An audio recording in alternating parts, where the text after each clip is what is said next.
que vous puissiez vous fixer, et la spiritualité des profondeurs, et le révérend Jean-Marie, nous étions donc invités par l'homme de Dieu, qui est ici, le révérend Alfred, donc au séminaire qu'il y avait ici donc à Bruxelles, du 19 au 20 juin, donc 2010. Le 20 juin, c'est aujourd'hui. Alors donc hier, le révérend Jean-Marie a honoré donc de sa présence, c'est l'ouverture donc de ce séminaire, et puis les assises de la première journée. Seulement, son devoir l'a appelé aussi également, parce que c'est dimanche, il devait donc faire face aussi à ses responsabilités, et donc hier il s'est donné la peine d'être avec nous 3 heures durant, donc dans les épisodes, dans les 3 précédents épisodes. Donc ce qui fait que aujourd'hui nous concluons donc avec l'hôte qui a invité donc la spiritualité des profondeurs ici, afin d'édifier donc ceux de Kinshasa que vous êtes et ceux de Brazzaville, pour qu'on sache que les temps ont changé. Et c'est ce que nous avons pu lire donc sur donc ce dépliant donc du centre Charis Global. Cette fois-ci, on a bien prononcé. Hein? Merci. Ok, c'est ça. Ah, c'est compliqué. On découvre des choses en quantité ici, mesdames et messieurs. Donc sur le dépliant, nous avions donc soustrait de la phrase qu'il y avait ici, la pensée du jour qui disait « La saison spirituelle a changé.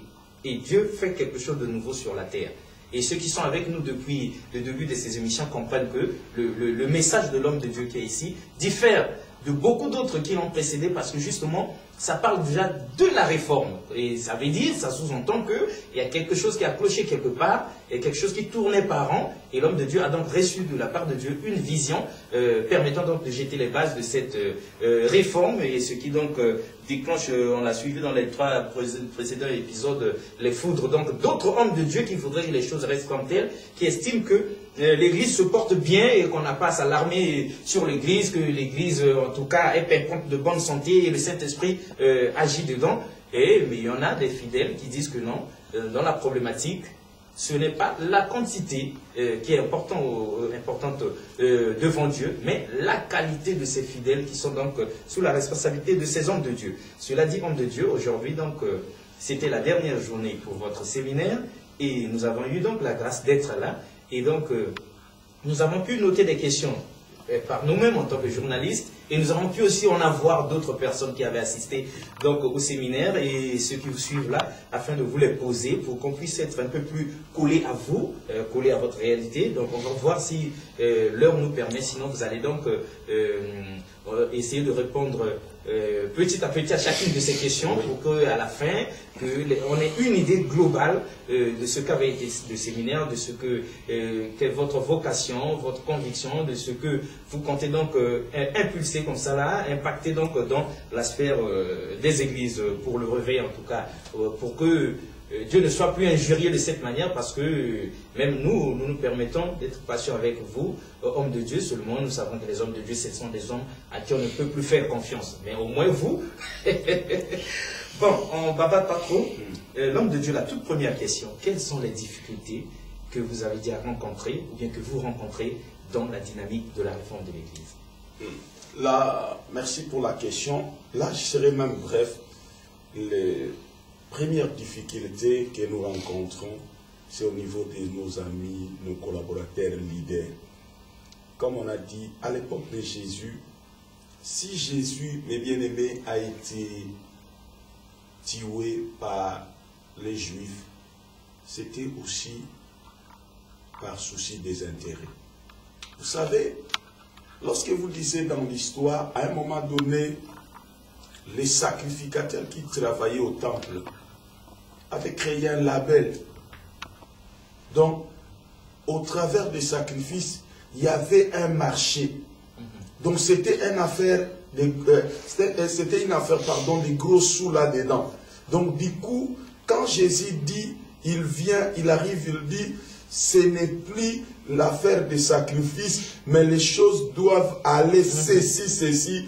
Ceux qui avaient les intérêts là-dedans ont dit carrément, non, celui-là est en train de tuer notre business, parce que les problèmes, voici, on les voyait comme ça, on dirait par exemple, il y avait un label, donc on se disait par exemple, les moutons qu'on devait tuer pour sacrifier devaient être achetés que dans telle ferme, et pour avoir un label comme ça, et ça devait créer de trop de problèmes. C'est là où les Juifs se sont levés. Donc aujourd'hui, les plus grands problèmes que nous rencontrons avec ces messages, avec l'initiative que Dieu amène, c'est déjà au niveau des hommes de Dieu. Pourquoi? Parce que dans les qu'est-ce que nous avons comme problème? C'est une nouvelle initiative que Dieu lève sur la terre. Maintenant, lorsque un homme de Dieu est déjà positionné, reconnu, il n'a pas, s'il n'a pas beaucoup d'humilité, il ne voudra pas descendre et qu'on lui apprenne les voies de Dieu, qu'on lui dise, voilà, les choses ont changé, maintenant on le fait comme ça. Qu'on l'enseigne, il préférerait mourir dans sa position, continuer à dire n'importe quoi, continuer à faire tourner tout un peuple en rond, au lieu de s'abaisser, de s'humilier, pour qu'on partage avec lui la vérité présente que Dieu est en train de lever aujourd'hui dans l'Église. Voilà la difficulté, parce que les peuples n'ont pas un problème. Les peuples sont commandés par les leaders, et si les leaders sont bien travaillés, bien préparés, embrassent l'initiative de Dieu, les peuples vont suivre. Lorsque quelqu'un s'engage dans une église, la première des questions, il ne pose pas la question sur la doctrine.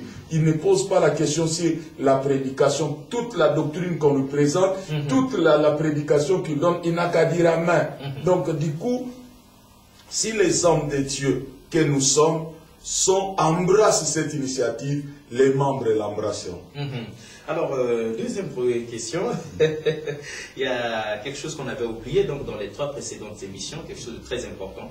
Quelle est la place de l'homme, quelle est la place de la femme auprès d'un homme de Dieu? La place de la femme auprès d'un homme de Dieu, c'est une place très intéressante.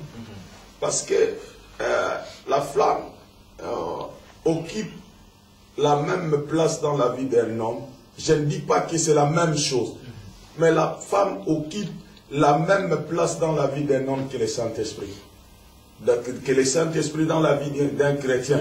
Donc, si un homme comprend l'importance du Saint-Esprit dans sa vie, comprendra la place de la femme. Parce que le Saint-Esprit est appelé Paraclito, est appelé l'aide. Le consolateur, c'est lui qui aide les autres. Donc quand Dieu a créé la femme, Dieu l'a appelée l'aide de l'homme. Donc la femme a une place très importante.